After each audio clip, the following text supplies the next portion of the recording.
Good morning दोस्तों। आज हम देखते हैं आपसे 28 मई के करंट अफेयर के बारे में। मैं टॉप 10 क्वेश्चन लेकर आया हूं, इसमें आपको ज़रूर लाभ होगा। वीडियो पूरा देखें और अगर अच्छा लगे तो शेयर ज़रूर करें। तो देखिए, सबसे पहले मैं आपको बताने वाला हूं, अमर्त्य सेन ने सामाजिक विज्ञान में स्पेन का पुरस्कार जीता। अमर्त्य सेन के बारे में आप सब जानते हो कि अमर्त्य सेन ने स्पेन का कौन सा पुरस्कार जीता है, पहले ये जान लीजिए। अमर्त्य सेन ने जो स्पेन का पुरस्कार जीता है, उस स्पेन के पुरस्कार का नाम है प्रिंसेस ऑफ ऑस्ट्रेरिया। प्रिंसेस ऑफ ऑस्ट्रेरिया ये पुरस्कार जीता है। ये वहाँ स्पेन का सर्वोच्च नागरिक सम्मान है, प्रिंसेस ऑफ ऑस्ट्रेरिया। वो वास्तव में मिला है किसको? अमर्त्य सेन को। और इन्हें क्यों मिला है? चूँकि इन्होंने अपनी एक विशेष रचना रची थी जिसका नाम था poverty of famines. Poverty of famines, poverty and famines. इस पुस्तक के लिए इनको स्पेन का सर्वोच्च सम्मान प्रिंसेस ऑफ ऑस्ट्रेरिया मिला है। ये चीज़ आपको याद रखना है। क्लियर? अब मैं थोड़ा और बता दूं आपको कि जो स्पेन है, स्पेन यूरोप कॉन्टिनेंटल का एक देश है और काफ़ी विकसित देश है। स्पेन का जो फुटबॉल क्लब है उसका नाम है मैड्रिड। स्पेन का जो फुटबॉल क्लब है उसका नाम है मैड्रिड फुटबॉल क्लब। क्या आप जानते हो स्पेन जो है इसकी राजधानी भी मैड्रिड है और स्पेन में मुद्रा यूरो चलता है। और इसके अलावा स्पेन जो है इसकी संसद का नाम कार्टोसैट है। कार्टोसैट संसद का नाम है। और स्पेन का जो राष्ट्रीय खेल है बुल फाइटिंग, सांड युद्ध, ये स्पेन का राष्ट्रीय खेल है।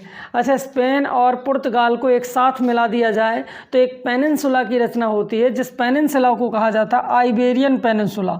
आइबेरियन पेनिनसुला, स्पेन और पुर्तगाल को मिला दिया जाए तो आइबेरियन पेनिनसुला का निर्माण होता है। क्लियर? इस प्रकार आपको याद रखना है स्पेन के बारे में। और अमर्त्य सेन के बारे में तो आप सब जानते हो कि भारत में कितने बड़े अर्थशास्त्री हैं Amartya Sen.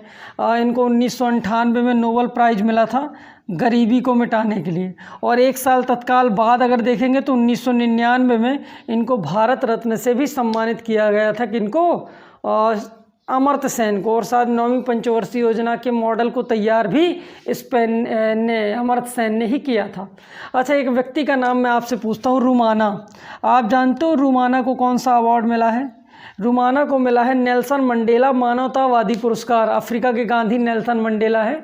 Long walk to freedom और the struggle in my life, ये रचनाएँ हैं इनकी। किनकी? नेल्सन मंडेला बहुत बड़े क्रांतिकारी रहे और श्वेत विद्रोह पर काम किया और 27-28 साल जेल में भी रहे अफ्रीका की। बाद में बाइज्जत बरी भी हुए और अफ्रीका के राष्ट्रपति भी बने। तो नेल्सन मंडेला मानवतावादी पुरस्कार रुमाना नाम के व्यक्ति को मिला है। अभी हाल ही की चर्चा कर रहा हूँ मैं। इसके अलावा आपने सुना होगा नागेश्वर रेड्डी। नागेश्वर रेड्डी को कौन सा पुरस्कार मिला है? नागेश्वर रेड्डी को रुडोल्फ पुरस्कार मिला है। नागेश्वर रेड्डी को रुडोल्फ पुरस्कार मिला है। और एक और व्यक्ति की चर्चा करूँगा, वीके पांडियन। वीके पांडियन को जो पुरस्कार, वीके पांडियन को जो एक पुरस्कार अभी वीके पांडियन को बटा है, मैं आपको बताना चाहता हूँ। दिमाग में मेरे आ नहीं रहा है, फिर भी मैं कोशिश करता हूँ। वीके पांडियन को जो पुरस्कार मिला है वो, हाँ, FIH प्रेसिडेंट पुरस्कार मिला है। तो वीके पांडियन को मिला है FIH प्रेसिडेंट पुरस्कार। चलिए अगला क्वेश्चन देखते हैं। कर्नाटक के सीएम ने आकांक्षा पोर्टल को लॉन्च करा। देखिए, कर्नाटक के सीएम ने आकांक्षा पोर्टल को लॉन्च करा है। तो ये आकांक्षा पोर्टल कर्नाटक का है क्या? मैं इस पर चर्चा हो जाए।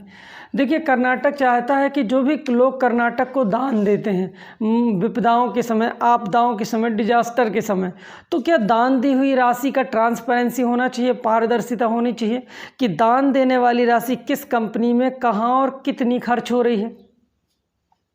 इसे कहते हैं आकांक्षा पोर्टल। इस पोर्टल के अंतर्गत जो व्यक्ति कर्नाटक सरकार को आपदा के समय दान देगा, जैसे प्रधानमंत्री केयर फंड में हम दान देते हैं, तो वो दान की सारी राशि का पूरा ब्यौरा आपको उपलब्ध होगा कि आपका पैसा एक एक रुपये कहाँ कहाँ खर्च हो रहा है। ये है वास्तव में आकांक्षा पोर्टल। किसने शुरू करा? कर्नाटक सरकार ने शुरू करा। क्या आपको पता है कि इसी प्रकार का एक पोर्टल, बिल्कुल सेम नहीं था, लेकिन एक पोर्टल अभी अंकुर पोर्टल, कल शायद हमने सुना था कि अंकुर पोर्टल जो है वो मध्य प्रदेश सरकार ने शुरू करा था। अंकुर पोर्टल जो किसने शुरू करा था? मध्य प्रदेश सरकार ने शुरू करा था।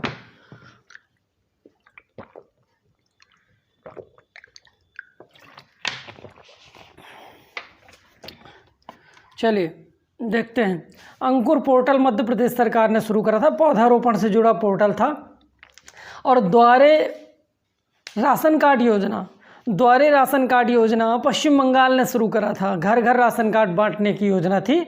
और एक योजना और याद रख सकते हो चाहो आप, कोविड फतेह योजना। अब ये कोविड फतेह योजना पंजाब ने शुरू करी थी, ये याद रखना। कोविड फतेह योजना पंजाब ने शुरू करी थी। ये 3 योजनाएं आपको याद रखना है। कृषि संजीवनी योजना कर्नाटक ने शुरू करी थी। इसके अलावा रुधंती योजना कर्नाटक ने शुरू करी थी, और रुधंती असम में भी है। और इसके अलावा आपने सुना होगा सतमैत्री योजना असम ने शुरू करी थी। किसानों के लिए फ्रूट पोर्टल भी किसने शुरू करा था? कर्नाटक सरकार ने ही शुरू करा था। कर्नाटक का हुबली रेलवे स्टेशन 1400 मीटर लंबा सबसे बड़ा रेलवे स्टेशन बनने जा रहा है। और हुबली रेलवे स्टेशन का नाम हो गया श्री सिद्धरूढ़ा रेलवे स्टेशन। ये सब कर्नाटक में। और कर्नाटक में अभी आपको शायद पता होगा चंदन संग्रहालय भी मैसूर में बना था। तो चंदन संग्रहालय कहाँ बना था? मैसूर में। कर्नाटक के मैसूर में चंदन संग्रहालय की स्थापना हुई थी। और राजधानी बेंगलोर है और कर्नाटक की। और इसे ये खुद का ऑफिशियल लोगो लॉन्च करने वाला बेंगलोर भारत का पहला शहर बना था।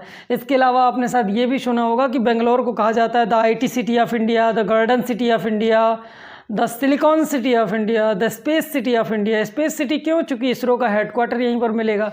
चलिए इसके अलावा अच्छा, इसरो की स्थापना कब हुई थी? 1969 मत लिखना, 15 अगस्त 1969 हमें पता है, ये ऑफिशियली घोषणा हुई थी। इससे पहले इसरो कब बना था ये चीज़ आपको करंट में लिखकर दिखाना है।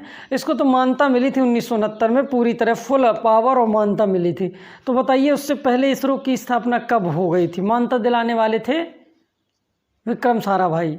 इससे पहले इसकी स्थापना कब हुई थी? चलिए देखते हैं कौन कमेंट देता है कि इसरो की पहले स्थापना कब हुई थी। चलिए तो अगला क्वेश्चन देखते हैं। फिल्म मिकेल्सन 50 वर्ष में गोल्फ अवार्ड जीते।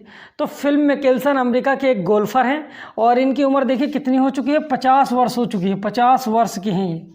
अब इतने उम्र के होने के बावजूद इन्होंने गोल्फ का अवार्ड जीता है अमेरिका का, तो ये बहुत बड़ी बात है। हालांकि ये इनका 6वां अवार्ड है, लेकिन फिर भी 50 वर्ष की उम्र में इन्होंने अगर गोल्फ का खिताब जीता है तो ये इनके लिए एक बहुत बड़ी सम्मान की बात है, याद रखना।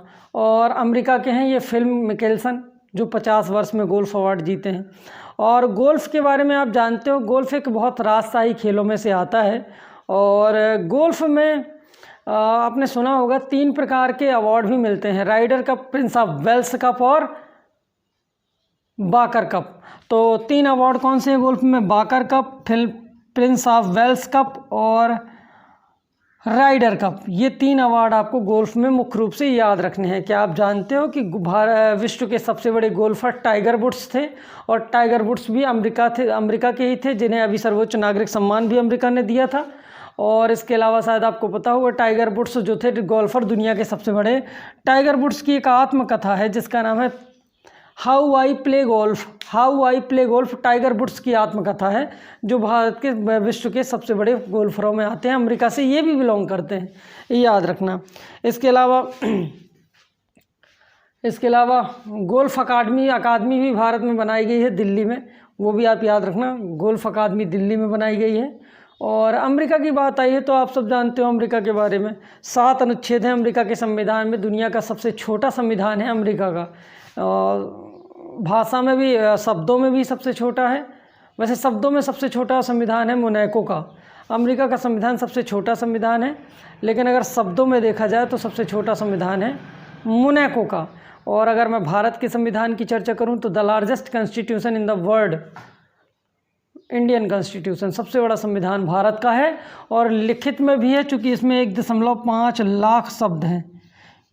1.5 लाख शब्द हैं, तो लिखित में भी, शब्दों में भी भारत का संविधान सबसे बड़ा है। और इसके अलावा अगर मैं आपसे कहूं कि ऐसे ओवरऑल भी संविधान सबसे बड़ा है। 395 अनुच्छेद, 22 भाग और 12 अनुसूचियाँ भारतीय संविधान में हैं। और भारतीय संविधान को लिखा किसने था अपने हाथों से? ये भी मैं आपको बता दूं, प्रेम बिहारी नारायण राय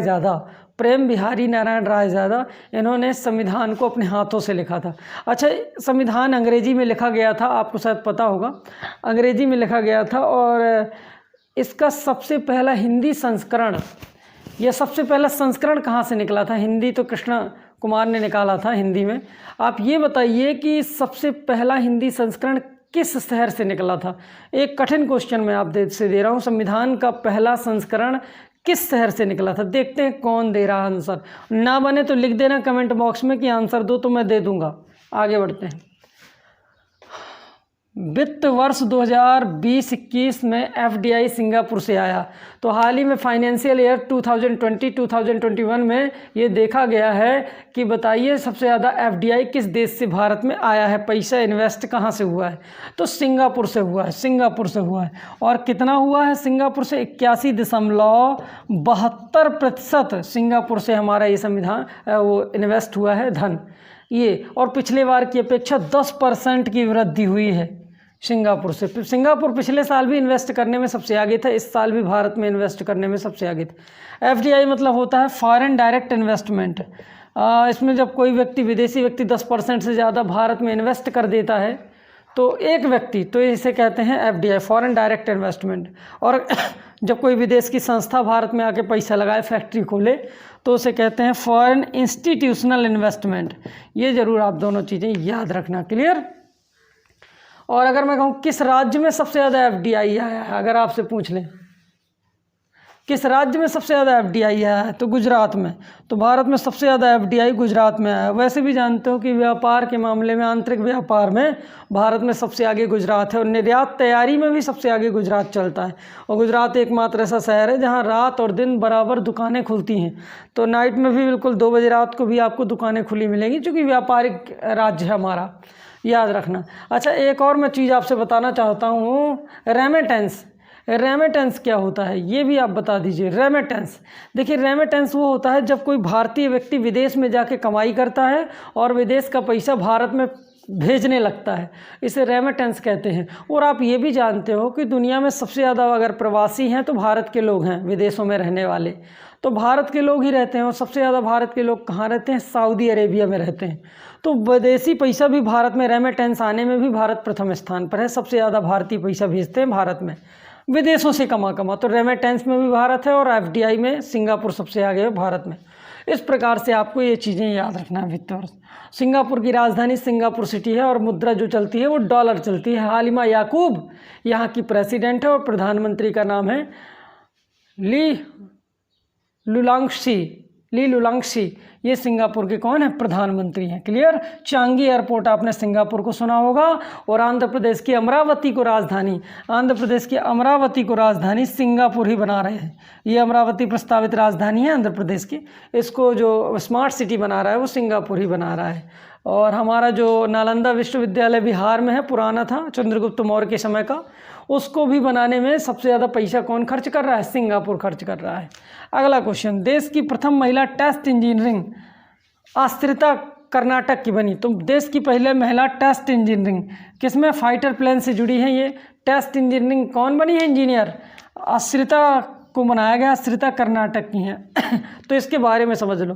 टेस्ट इंजीनियरिंग मतलब होता है कि किसी भी फाइटर प्लेन का अंदर की जांच करना, उसका टेस्ट करना फाइटर प्लेन का। तो वो टेस्ट इंजीनियरिंग बनी है आश्रिता कुमार, याद रखना। आश्रिता कुमार कर्नाटक की हैं और कर्नाटक के बारे में मैं आपको बता चुका हूँ। कर्नाटक के चौथी बार मुख्यमंत्री वीएस येदियुरप्पा बने हैं और बाजूभाई वाला वहाँ के राज्यपाल हैं कर्नाटक के। और the highest waterfall of the India in the situated of Saravati river and the also situated of Saravati valley।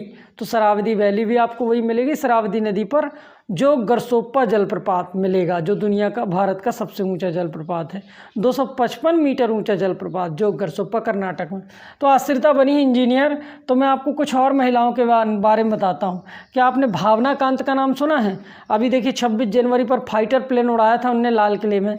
तो भावना कांत, अच्छा भावना कांत से भावना कस्तूरी को कंफ्यूज ना करना। क्या आप जानते हो भावना कस्तूरी कौन है? भावना कस्तूरी ने इससे पिछली बार पुरुषों के दल का 26 जनवरी में नेतृत्व किया था परेड में।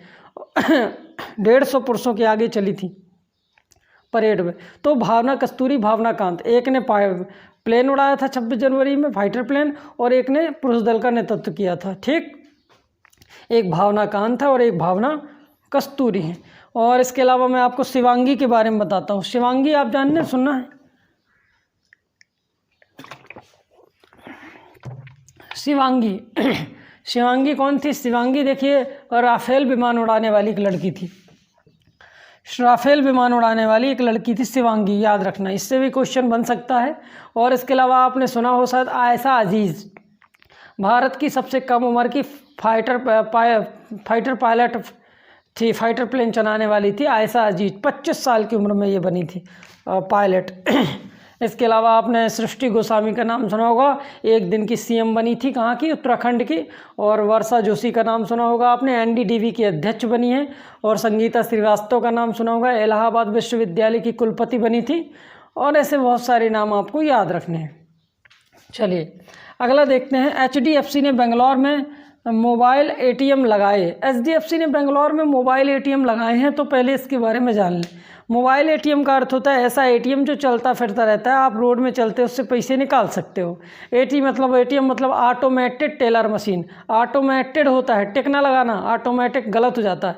ऑटोमेटेड टेलर मशीन है एटीएम, और ये लगा है एचडीएफसी। ये बैंकों का पिता है और सबसे बड़ा एक प्राइवेट बैंक है, इसे बैंकों का पिता भी कहते हैं। House of development financial corporation, इसकी स्थापना 1994 में हुई थी। इसका हेडक्वार्टर आपको बेंगलोर में मिलेगा। कहाँ मिलेगा? इसका हेडक्वार्टर आपको बेंगलोर में मिलेगा। और इसके अलावा मैं आपको बता दूं, इसका मुख्यालय हेडक्वार्टर आपको मुंबई में है। और we understood your word, Shashidharan Jagadeesan इसके अध्यक्ष हैं। और वी अंडरस्टूड योर वर्ड इसका आदर्श वाक्य है। तो इस प्रकार से आपको ये चीज़ें याद रखनी है। क्लियर? और इसके अलावा आपने सुना होगा शायद कि युवा पे वॉलेट चैटबॉट, युवा चैटबॉट भी इसने एचडीएफसी ने लॉन्च करा था, बोलने वाला चैटबॉट। और इसके अलावा आपने सुना होगा स्मार्ट योजना, स्मार्ट डिजिटल कार्ड योजना भी इसने शुरू करी थी। स्मार्ट डिजिटल कार्ड योजना भी इसने शुरू करी थी। स्मार्ट डिजिटल कार्ड योजना भी इसी ने शुरू करी थी। चलिए अगला क्वेश्चन मैं आपको बताता हूँ। RBIH reserve bank innovation hub, RBIH reserve bank innovation hub ने CEO बनाया राजेश बंसल को। तो अब राजेश बंसल बन गए हैं RBI innovation hub, reserve bank innovation hub के CEO, मुख्य कार्यकारी अधिकारी। और राजेश बंसल जो बने हैं ये पहले क्या थे? ये आधार के अध्यक्ष हुआ करते थे। आधार क्या होता है? उड़ाई आधार कार्ड नहीं आपके पास होता है जिसमें आपका बायोमेट्रिक डाटा होता है, तो Aadhaar unique identification authority of India, unique identification authority of India, याद रखना। आधार कार्ड ये उड़ाई बनाती है। तो उड़ाई के अध्यक्ष थे राजेश बंसल, आज वो RBI इनोवेशन हब के CEO बन गए हैं। RBI बहुत बड़ा बैंक है, उसी की एक शाखा है innovation hub. Reserve bank of India 1 अप्रैल 1935 को हिल्टन यंग कमेटी की सिफारिश पर सर ऑसबोर्न स्मिथ ने इसकी स्थापना की थी RBI की। और RBI की स्थापना में लाला लाजपत राय की सबसे बड़ी भूमिका मानी जाती है, डॉक्टर भीमराव अम्बेडकर की। तो RBI की स्थापना में डॉक्टर भीमराव अम्बेडकर की सबसे बड़ी भूमिका मानी जाती है। और RBI bank Jammu and Kashmir में छोड़कर सब जगह काम करता है। ये है RBI। और पाम का वृक्ष और रॉयल बंगाल टाइगर इसके लोगों में बना हुआ है। लोगों में रॉयल बंगाल टाइगर और पाम का वृक्ष बना हुआ है। और इसके पहले अध्यक्ष भी RBI ऑसबोर्न स्मिथ थे। और वर्तमान में इसके अध्यक्ष 25 में है शक्तिकांत दास। और इसके अलावा मैं आपको बता दूं RBI नोट छापने का काम करता है। नासिक, पूना, मैसूर, सलवानी, हैदराबाद और देवास, इन 6 जगह ये नोट छापने का काम करता है RBI। तो इस प्रकार RBI के बारे में मैंने आपको बता दिया है। क्लियर? CD देशमुख थे आज़ादी के समय अध्यक्ष। लुप्त प्राय अफ्रीकी फूल मिजोरम में मिला। तो लुप्त प्राय अफ्रीका फूल वाला पौधा मिजोरम में मिला। ये क्रिटिकली रूप से इंडेंजर्ड फूल वाला पौधा था जो शुरू में अफ्रीका में देखा गया था, लेकिन अब वो मिजोरम में भी मिल गया है। तो इसे अफ्रीका फूल वाला पौधा कहेंगे। और कहाँ देखने को मिला है? हमारे यहाँ मिजोरम में, नॉर्दर्न ईस्ट इंडिया का एक राज्य है मिजोरम में ये फूल देखने को मिला है। तो पहले तो मैं आपको बता दूं ये विलुप्त प्राय जातियों में से आता है और इसका नाम है डिडी कॉर्पस। इसका नाम, फूल का नाम देखो मैं आपको बताता हूँ, डिडी कॉर्पस वेसिफोनिया, डिडी कॉर्पस विसिफोनिया। तो याद रखना डिडी कॉर्पस विसिफोनिया, ये एक पुष्प है अफ्रीका पुष्प वाला पौधा है जो मिजोरम में देखने को मिला है। अब मिजोरम में देखने को मिला है तो मैं आपको बता दूं इसको खोजा किसने है। Indian council of science and technology ने खोजा है। भोपाल के वैज्ञानिकों ने इसको खोजा है। मिजोरम की राजधानी आइजॉल है और मिजोरम के जो वर्तमान सीएम हैं उनका नाम है जोरांगथंग और इसके अलावा यहाँ की जो राज्यपाल है श्रीधरन पिल्लई हैं। और जैसे श्रीधरन पिल्लई ने एक पुस्तक भी रची थी मिजोरम के राज्यपाल ने, जिसका नाम है मैं आपसे पूछूं क्या, कोरोना पर जुड़ी थी। हाँ बिल्कुल, कोरोना कविता काल, ये आपको याद रखना है। ये मिजोरम के राज्यपाल श्रीधरन पिल्लई की पुस्तक है कोरोना कविता काल। और इसके अलावा आपने सुना होगा शायद चाप चारकुट महोत्सव भी आपका मिजोरम में ही मनाया जाता है। चाप चारकुट महोत्सव भी आपको मिजोरम में ही मनाया जाता है। और इसके अलावा मैं आपको कहूँ कि अच्छा, मिजोरम में एक टाइगर प्रोजेक्ट है, क्या आप उसका नाम बता सकते हो? चलिए आपको ये और क्वेश्चन आपको बताना है कि मिजोरम के टाइगर प्रोजेक्ट का नाम बता दीजिए। मिजोरम के टाइगर प्रोजेक्ट का आप नाम बताइए, ये आपके लिए क्वेश्चन है, ठीक है। तो ये आपके लिए मिजोरम के टाइगर प्रोजेक्ट का नाम आपको बताना है, कमेंट बॉक्स पर लिखकर मैं देखूँगा, ठीक। जैसे डामपानी है अरुणाचल, हाँ आपको बताना है। आगे बढ़ते हैं, अगला क्वेश्चन देखते हैं। सेहत ओपीडी पोर्टल लॉन्च करा राजनाथ सिंह ने। तो सेहत ओपीडी पोर्टल लॉन्च करा है राजनाथ सिंह ने। तो पहले तो मैं आपको बता दूं ये क्या है सेहत ओपीडी पोर्टल। इसका सेहत का फुल फॉर्म होता है the service of e health. सेहत का फुल फॉर्म होता है the service of e health assistant and teleconsultancy. तो the service of e health